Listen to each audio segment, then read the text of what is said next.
Welcome back to the channel, everybody.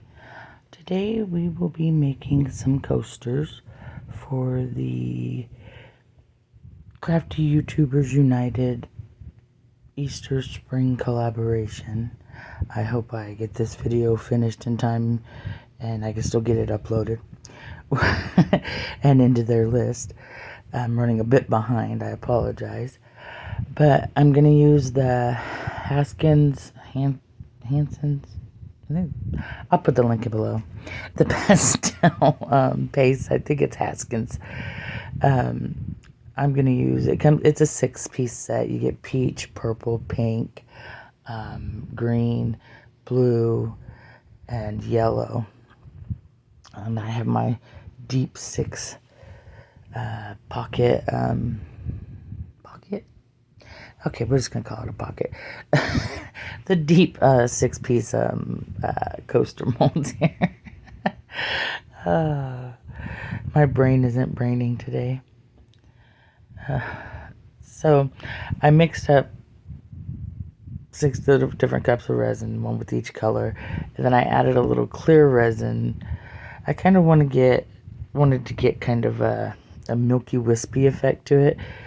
But in hindsight, I would have used less colored resin, more clear resin. But you live, you learn. Next time. I'll get it right next time. Nobody ever perfected art in a day. And if you did, please don't talk to me. I will be jealous and cry. So I'm going to make sure that I only fill these up to a certain point because I do have to leave room because there is something else going on these, and then a top coat of resin. So we'll get these all poured in here. How's everybody doing? I hope this video finds you well. Tomorrow is Easter. I hope everybody has fun if they're doing Easter egg hunts, fun if they're having barbecues or a picnic at the park. If you don't celebrate Easter, I hope you have fun doing whatever you do. But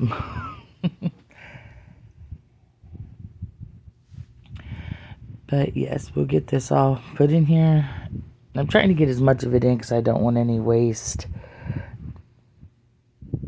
And I forgot to grab a spare mold in case I did, and I don't want to leave y'all hanging while I go find one.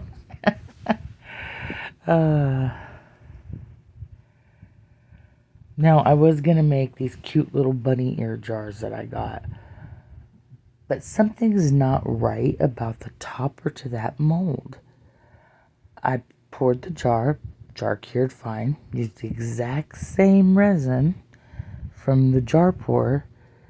I had enough left over to fill the bunny ears, and the bunny ears didn't cure. They turned into like a rubbery, stretchy, gummy consistency. It wasn't sticky, but those of you who work with resin will understand what I mean.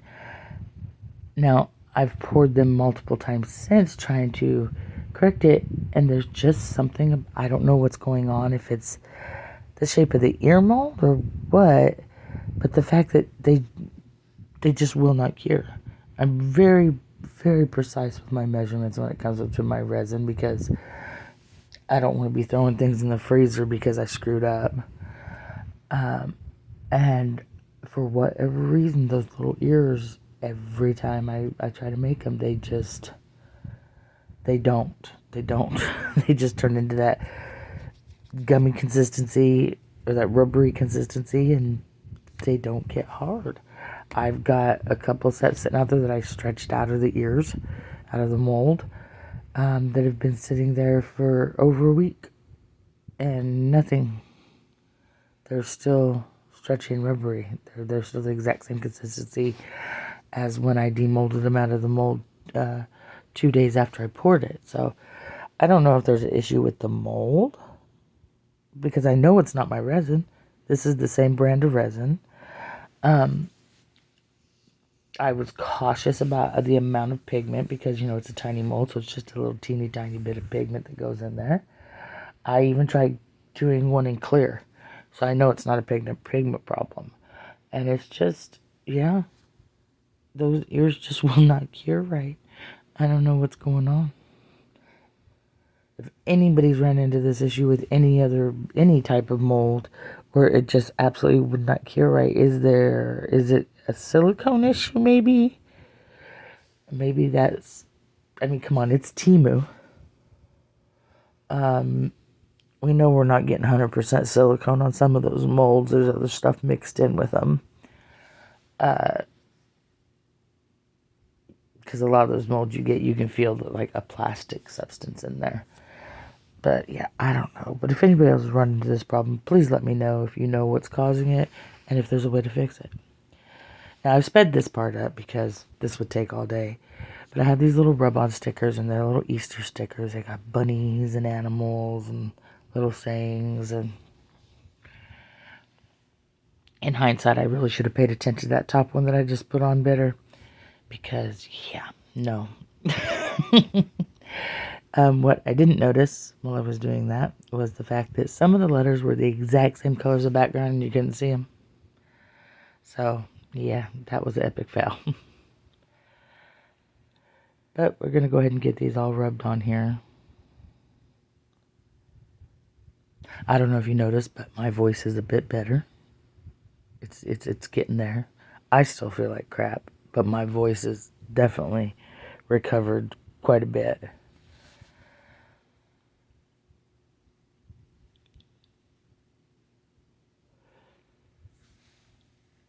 Can you imagine if I had left this in real time? I will have to say that this portion of the video in real time was, if I remember correctly, like 22 minutes long.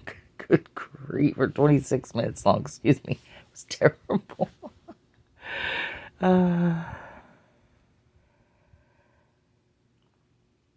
But we're almost done here. I had enough little sayings for each one. And when I went to peel one, I went to set the backing piece down, and I had it stuck to my other finger, and it touched another piece of paper and totally stuck to it. So this one just gets little animals and stuff because I screwed up.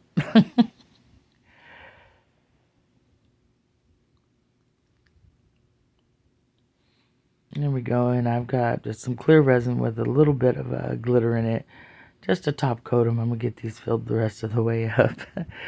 Then we'll let them cure up and all that. Okay, here we go. They're all cured. I love the way they turned out. They turned out super cute. I have no complaints. They're really adorable. I love those little rub-ons. They're so sweet. And I'll leave a link for them down in the description. I mean, Easter's already here for this year, but there are other little things on there other than Easter themed because they're spring themed, not necessarily Easter themed. And like I said, there's quite a few little things on there that are just so adorable. So I'll leave the link in the description for anybody who wants to check them out. I got them off Amazon. So we're going to go ahead and demold these once I clean up this nasty mess that I've made.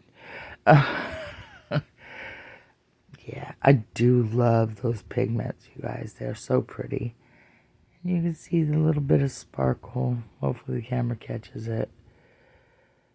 I have a new phone holder, and it's got a ring light above it, as you can see.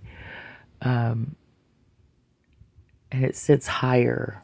I have to have it up higher than my last one, so I can't really see into the camera like I could my last one, to make sure, all the effects and everything show. But yeah, I think they turned out sweet.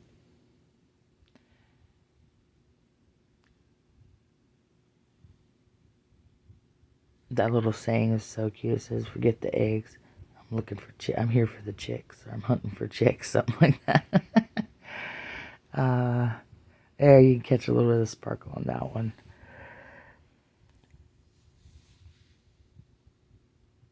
I'm gonna get this last one out of here.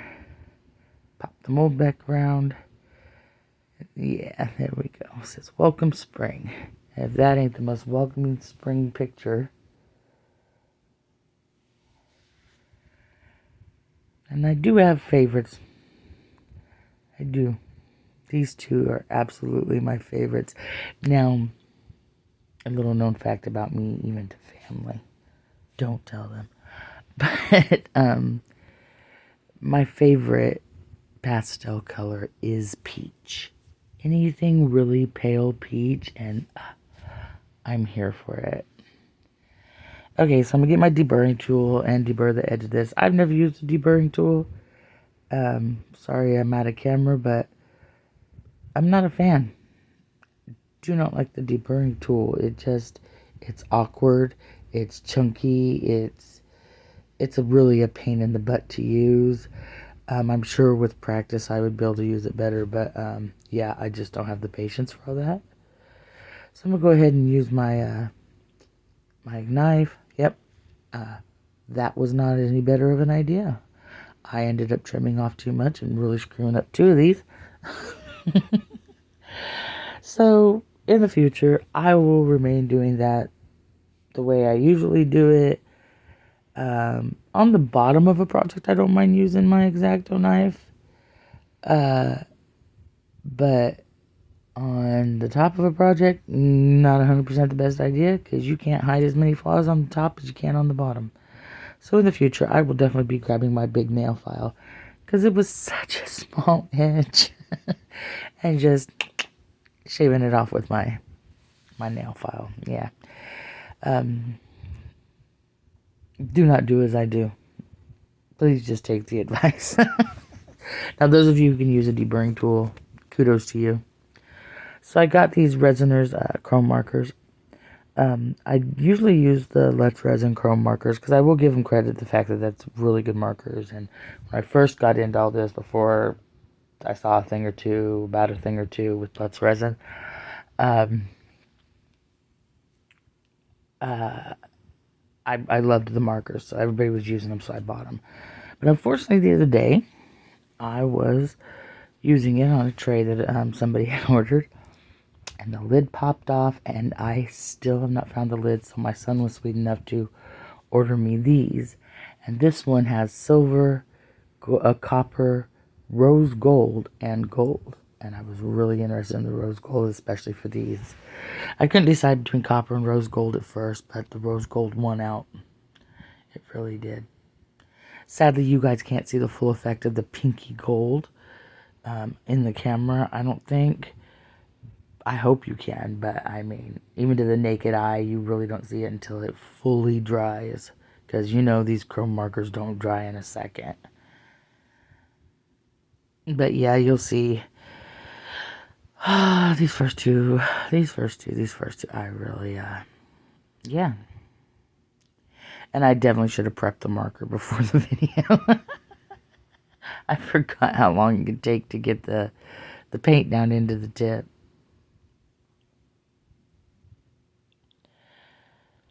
Well, we're going to get this shook up. We're going to get it squished down.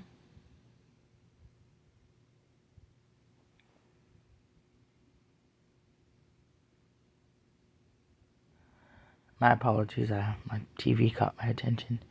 I've been watching, of course, a lot of caught on ghost cam videos, or ghost caught on cam videos. Ooh, my brain really just popped there. I'm a huge conspiracy theorist, enthusiast. I mean, I don't get involved in them. I'm like, oh my god, that's totally possible. I really, for entertainment purposes, I really I like to watch them. I'll even engage in conversation about them with people who have them, because they're just some of them are so way out, but some of them you go, like my brother gave me a conspiracy theory back in 2017 about an airborne virus that was going to attack the respiratory system, and lo and behold, into 2019 and 2020, here comes COVID, and I was like, that was creepy. But yeah, but I do like to watch it. The Mandela effects really get me. Like, I saw something the other night that blew my mind, and I'm pretty sure it's a Mandela effect. I remember, now, those of you who know who Maury Povich is probably know who he's married to. If you don't know who Maury Povich is, you've heard the famous line, "You are not the father." That'll give you a clue who he is. But he's married to Connie Chung, who's always been a big, always was a big, big deal in the news world. Now, I remembered when Connie Chung passed away, probably, I want to say maybe 10 years ago. Tell me how Connie Chung is still alive, y'all. I donated to a flower bouquet for her funeral. Something's not right. but yeah, this is the thing. That's what I've been up to. Between pouring resin. Yeah, I gotta stop being sick so I can quit watching so much TV. I spend way too much time on YouTube, I think. I did just binge watch the first, 5 seasons of The Handmaid's Tale. I tried to watch it when it first came out, and I was like, "Oh, this is dumb. Who wants to?" But then I really got invested, you guys, and I'm caught all the way up. Tomorrow. Well, for me right now, tomorrow's the 15th. No, today's the 15th. Ooh, today is the 15th. There's a new episode out for the new season. It's the final season. Oh man, I gotta stop, you guys. Oh, but I'm just going around the edges. Please forgive me.